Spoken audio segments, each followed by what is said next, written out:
Welcome to the Supported Living Property Podcast with your host, me, Lisa Brown, the place to learn about supported living property investing. Hi Brian, it's great to have you here today. How are you? I'm good. Thanks, Lisa. Good to see you. Yeah, it's good. It's really good. For people who don't know you, do you want to tell people a bit about you and introduce yourself? Sure. So my name is Brian Smith. I am currently a consultant for a company called Dialogue, and we do a lot of work around children's social care. And we've recently been involved with looking at the new regulations around the 16 to 18-year-olds in supported accommodation. I'm a social worker by background and been kicking around doing this since about 1984. So it's been far too long. But yeah, I find that my role often is going into residential places and seeing and looking at mapping difference. So it's quite an interesting place we're in right now in this kind of forum around supported accommodation. Absolutely. And that was what we wanted to talk about principally today, wasn't it? Was yes. The proposed changes that are coming in and the review that's underway and what that's going to mean, going forward. Do you want to just give a little bit of context to that? And for people who aren't familiar with this, just explain what's been going on. Okay, so I appreciate that could be like hours of stuff there. Yeah. We'll keep it brief. So children's services, most people know, go up to the age of 18 in terms of residential provision, but there are 2 or 3 different elements within that. And one of those is supported accommodation. So children who are 16 can and haven't really been known to local authorities in the past or had a kind of care history can be placed in under the housing legislation into what's called supported accommodation. So the difference is it's not care and it's through like a housing provision, but there is an element of support that's contracted in. And that can start from 16 to 18. So for children, there has been a kind of dual offer, if you like. So you're in care, you're in children's home, and you're regulated, and that regulation is quite strict, and that's been around for quite a long time. And that regulation is by Ofsted, isn't it? They regulate children's homes. Yeah, it's Ofsted. For 16s and unders. Yeah. Yes. So Ofsted goes up to 18 in terms of children's homes and children's care, and also it's linked to schools and education. So they've been in place now for some years, and all children's homes are inspected and regulated against that number of quality standards that sit behind it. The local authorities retain a responsibility for all children. But if they are children that are deemed to need support and not care, then the offer of supported accommodation has been there. And one of the issues for those children that's been around for a long time has been the nature of the support that they can have that is quite different to the nature of support that you can have within if you're in children's care or you're in care. And so what we're talking about at the moment is that kind of move towards the 16 to 18-year-olds who could be in supported accommodation and how they can receive more support and be regulated. So the local authorities can have a bit more of a kind of oversight of what happens to those children. Because there has been a concern for quite a long time of, are they getting the right kind of provision that they should do? Are they getting the same level of care and support? And it's that that we're talking about here, really, in terms of the background. And at the moment, there's a consultation document that's been going around, the potential for supported accommodation to be regulated from April this year, and the implications of that, and the consultation's thrown up some interesting questions about what that might mean. And I think just to kind of sort of explain a little bit more about what the differences are, we're talking about potentially very vulnerable young people, aren't we, aged 16 to 18, who probably some of the most vulnerable in our society, really, being placed in unregulated support. And that would mean that really anyone can set up historically, anyone could set up a support service for these young people. And sadly, there have been some horrific stories, haven't there, of children, ending up in trafficking situations and all kinds of really very vulnerable situations. when they should be being looked after. I think that's kind of the context, isn't it? And I certainly, I was very shocked to discover, I really didn't realize that it was so unregulated, that support, you know, because at 16 you're not done, are you? You're really very vulnerable. No. And you know, having teenagers myself, I know you do too, you know, they require an awful lot of input still at 16. So, you know, being moved into somewhere where maybe you're only getting a few hours support a week, even if that support's very high quality, you're still very vulnerable, aren't you? Yeah, well, absolutely. And it is that kind of concern that's been sort of sitting behind a lot of the changes here, that, you know, children don't start being in need at the age of 16, and it was all hunky-dory before then. And we know that children who are at risk and vulnerable may not get picked up earlier. And it is at that transitional stage around sort of mid-adolescence, the pressures are coming at 16, school might be, and at that point, a lot of home pressure increases. As we know. So I think from that kind of place, that's when, you know, children might find themselves presenting at homelessness, housing offices and saying, look, I've been thrown out of home, and they might be signed emergency accommodation, and then they're going into. Now, for a lot of these children, those vulnerabilities are pretty unknown. And I think that's part of the concern, that how much do we know about the children coming into supported accommodation? And part of my background was, for 7 years, I ran supported accommodation services in London and across the South for a charity. And, you know, for a lot of children that age, it's okay because they are able to manage. But for an awful lot of others, there's needs that have to be met, and that unregulated element and the kind of accommodation that's on offer very often is just not suitable for providing that safe and secure place for children to live. And I keep using the word children because they are children.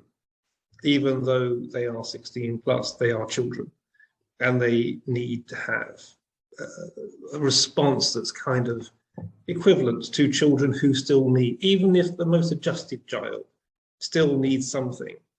And I suppose it's trying to find a way to have a provision that meets that need.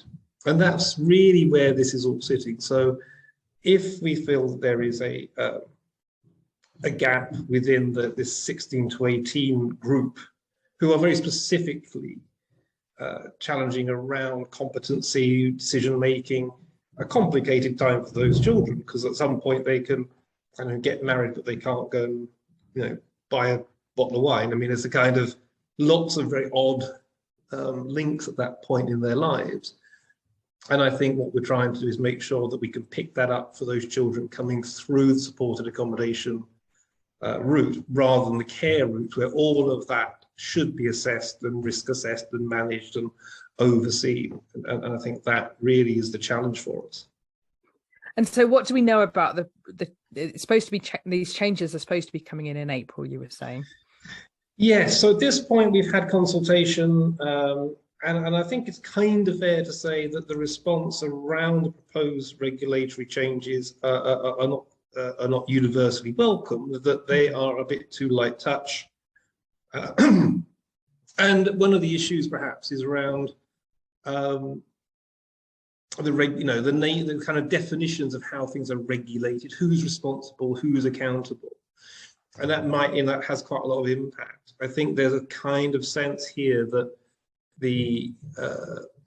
and a good example is that in children's home, if a child is placed in a children's home, every home will be inspected, every home will have a report to Ofsted, and Ofsted will have an oversight. In the proposals for the 16 to 18-year-olds in supported accommodation, it's the provider of the service who is responsible. And if they have more than one property, which a number do, they won't see every property. They will talk about it as a review of the organisation, the registered provider. Okay. So they won't be independently inspected in the way that children's homes are. No. Okay. Yeah, they'll sample. Yeah, they'll sample. So they'll go to a property. They might go to one or two. It depends. And again, that for some providers, they have one property, so that would be covered. But for others where they have multiple properties, then it's hard to understand just how many of those would be seen by an inspector. Right. And therefore the quality management of property, as an example, would be something that has come out as a concern. And I think the other concern is this different definition of care and support. It's supported accommodation. And there's always this reticence to say you provide care, because if you're providing care, you're a children's home. Right. But actually, we should be caring for these children in a supported environment. So there's a little bit of kind of ambiguity still around the level of that support, the level of input that children would get. And a lot of that comes down to the local authority who will contract services in. And they got a child, they need to place this child, this is what they want for that child. And they will pay a certain sum to balance up the support side of it. But it's how much, what's on offer. Obviously, everyone's budgets are what they are. So we do fear that there's a kind of risk that these vulnerable children, as we identified, could be coming into accommodation that we're still not really clear about and not getting a level of support commensurate with their needs, and therefore what's going to happen to them. And I think the implications are very clear to see. I mean, you talked about, we've talked targeting and trafficking, and I think we've all understood things like cuckooing these days. All these little things that happen, they happen to vulnerable people. And we've got to keep these children safe, and therefore the regulations that come in should support everything we can, and support the providers too, to do everything they can to keep these children safe until they get to majority age, and then what comes next too, because we can't just reach a chronological age and go, well, that's it then. No. Suddenly you're 18, it's all fine. So again, that, children won't be required to move on, for example, at 18. Okay, so that's one of the proposed changes. Yeah. So which is an interest. So if you're in a children's home, once you reach 18, you will have to move. And very often you'll find that the hope is that you can keep a child in a placement till completing education in July. But if their birthday is in February, they will still move. So if you're 18 but in supported accommodation, there isn't a sense that you'll have to move at 18, because you're not in that same, you'll be in a different status because you'll be outside of the regulated activity. But there still may be children in shared accommodation that are still subject to the regulated activities. So as an accommodation, it depends how you define your accommodation, and there are I think 3 definitions, like single placements, multiple placements, and the kind of foyer type, multiple bed type provision. So they're seen as different types of provision. Do you want to just explain what they are? Because I think that's probably quite useful for people to understand. Yes. So I think so you have like a single placement, or you'll have where a child has all their own, like a bed sit type accommodation, that's their own. And that might be within a single placement. So you're looking at that very much as a kind of standalone provision. Then so would the support be within that, or would someone just come in and offer a few hours support around that? It could be either. It could be so either. It could be someone with quite complex needs who requires sort of, their own property and on-site 24-hour support. Yes. Or it could be someone who's in a flat or a bed sit, like you said, somewhere, and they get a few hours support. Yeah, and depending on the assessment of provision, you might have someone call round, or as you say, it's a 24-hour staff resource, but they will get that support within the plan. So there's also sort of multiple, where there are a number of flats I tend to avoid the words units of accommodation. I think that's the kind of language that gets used, and it always feels used a lot. Yeah. Homes. I quite like the word home. I think that's really what it should be. Home feels better, but so you're defining that as where you have a number of children or a number of places within a building, which are a multiple site of so like placement. a block of self-contained flats. Would that be an example of that? Yes, something like that. And then you have the more shared, where there are communal spaces. So the old foyer system where you have like a front door and some shared space and accommodation. Mm-hmm. Often they will kind of sort of the YMCA type sort of places. So again, they would be sort of a third category, if you like. So they're trying to define the different experiences within the regulations that children might have. Mm-hmm. And obviously part of the assessment of need that should be made in placement is what level of need a child should have. I think we can all be realistic that often it's down to what's available. And I think partly that then comes to how much of this provision is out there for children. And one of the concerns is that by bringing in regulation, you may put people off providing this sort of service. It may feel that there's too much emphasis on oversight and hoops to jump through for providers, and therefore that might mean that there's people coming out of the market. And I think do you think that's the case? Because certainly the providers that I've spoken to who seem to be delivering very good service are welcome this regulation and actually are saying this is what we need. We need better oversight. But do you think in practice it is going to drive out good providers, or will it just be a way of sort of driving out maybe the ones who have got something to hide? I think the jury's out, and I think that's part of the discussion that's going on to the consultation. Is that yes, we Dialogue, we run a supported accommodation forum, and the idea of that forum is for people who are looking to see what the impact might be. It's a discussion group, and it's really about trying to look at welcoming the regulatory framework and working within it.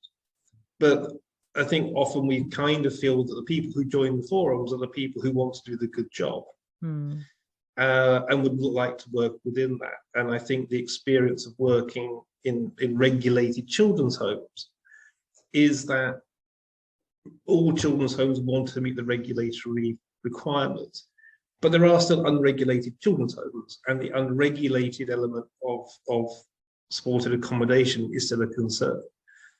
Things like setup costs, the insurance costs, the kind of impact that this regulation brings, where you have to register with Ofsted, and there's various charges that go with that, which you can look up on the government websites in terms of the consultation, because I don't want to get that bit wrong. But it applies to a single provider may have the same cost as someone who's got multiple units. So the actual impact of registering and setup would be the same.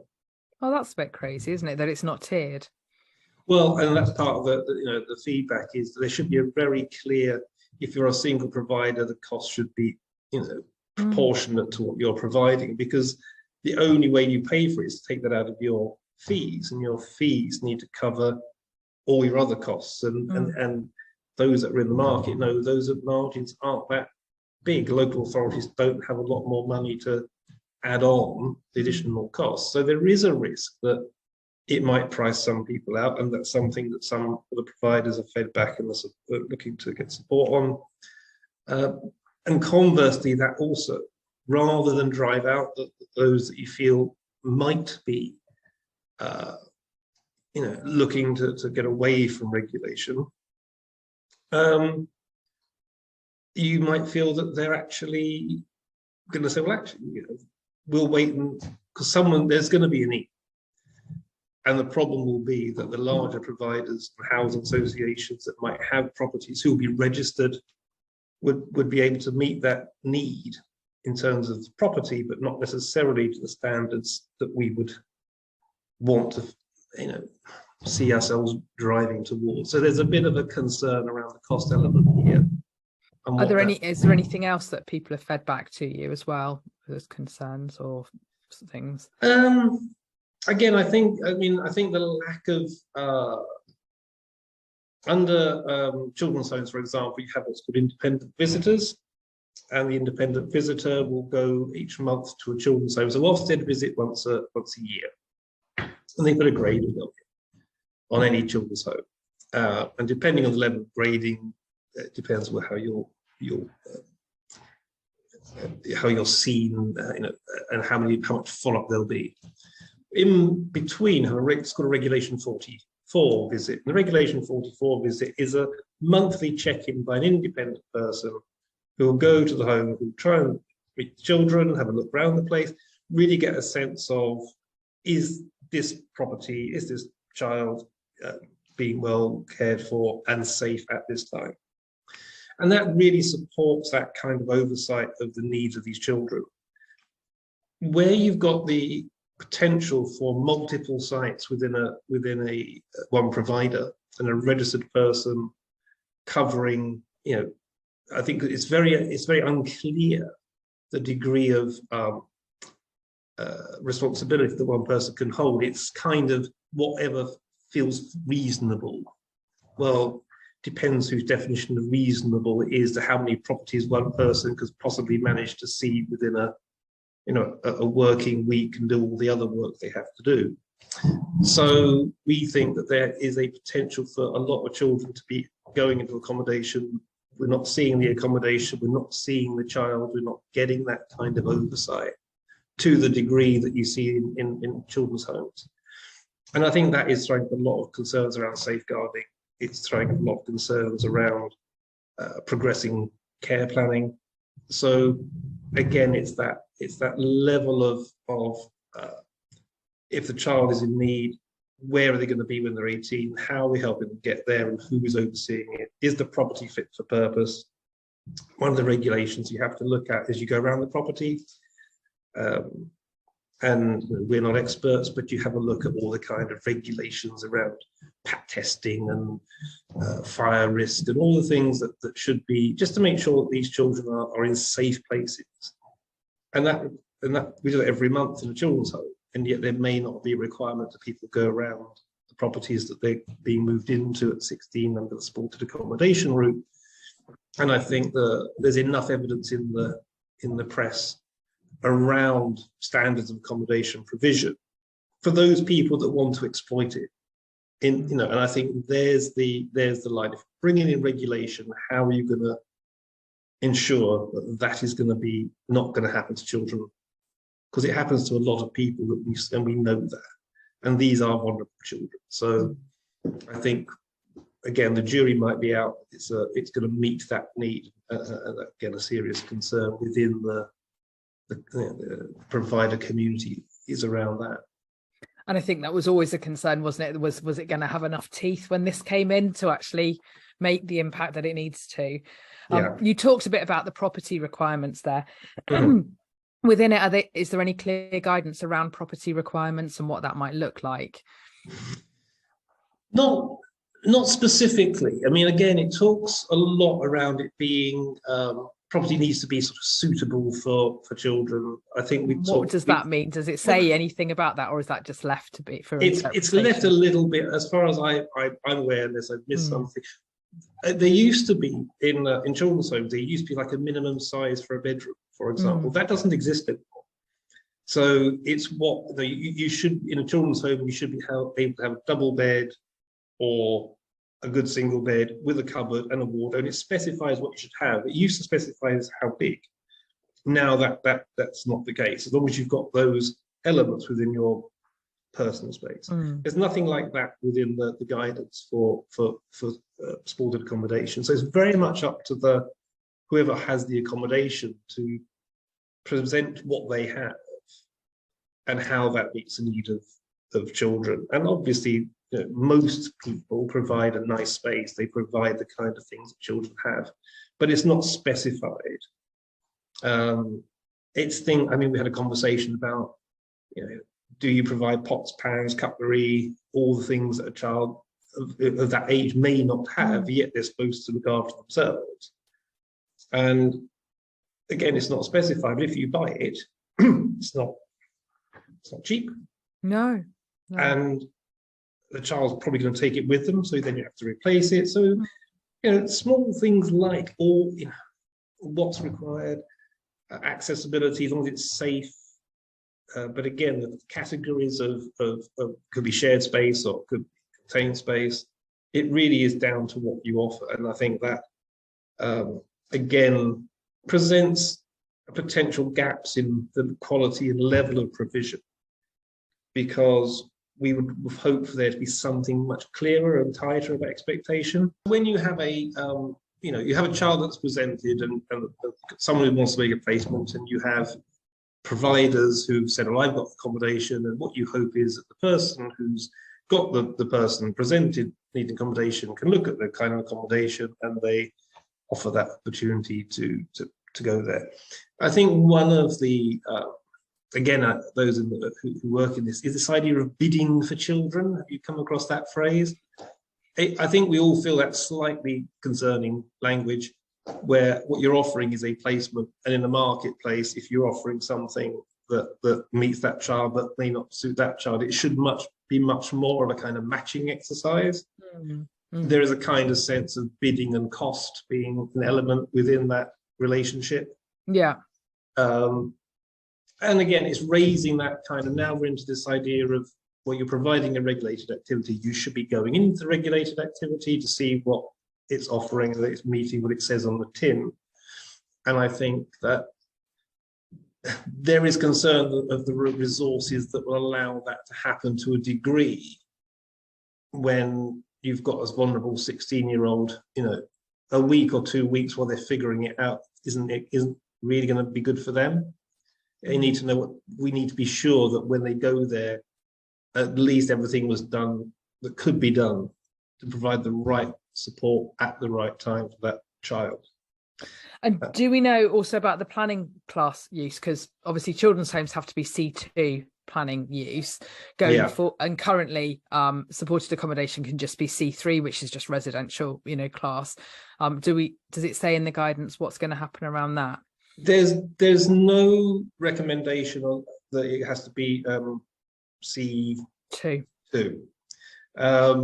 We raised that within the consultation, and it's not, so the understanding is it won't, supported accommodation under regulated activity won't require a C2 classification. That's good. That's good. Yeah, because I think that would be a barrier to access to properties, wouldn't it, from a lot of landlords and property owners. Well, I think when you're having to register and you're having to comply with something that actually doesn't really meet the building itself, it all seems a little bit antiquated. I think so. I think it's a hangover from institutional care, isn't it? When a children's home was something out of Annie or something, not like a standard family home like most children's homes should be these days. Should be now. So yeah, my understanding is there is no requirement for that to be coming in as part of this regulatory framework. That's useful. And obviously there is a massive demand, isn't there, for properties in this space. It's something that I know a lot of providers are looking for good quality properties all the time, aren't they, to meet the needs?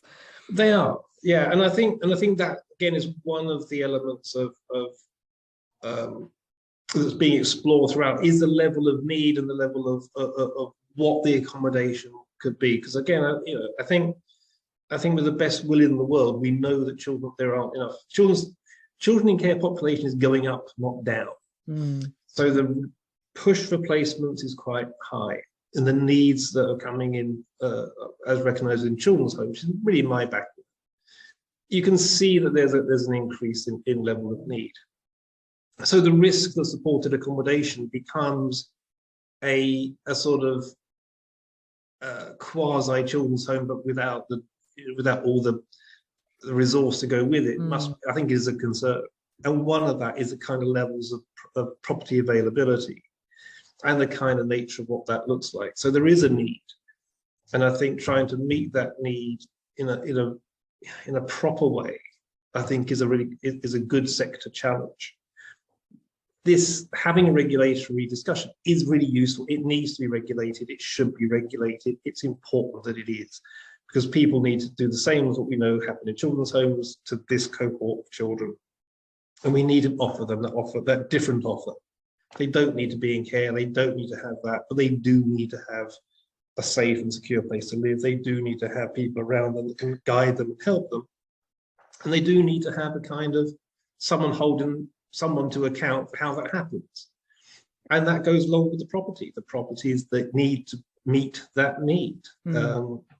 And I think that there's a really positive scope for that to happen. I think there's a lot of good opportunity there, but it has to be very mindful that these are children who have needs, and that there's a risk to there. So if we do it right, we can offer a good solution. Yeah. Brian, thank you. That's been really, really helpful. We'll pop your contact details in the show notes, and the contact details for Dialogue, and also the links to the reviews and stuff, so people can find out more if they want. Absolutely. So, and if you put the link to the Sport and Accommodation Forum, which should be there, so people want to kind of have a look at that, they can join us with that, then people are more than welcome to do so. Great. Thank you, Brian. Thanks very much. Take care. Bye. Cheers. Bye then.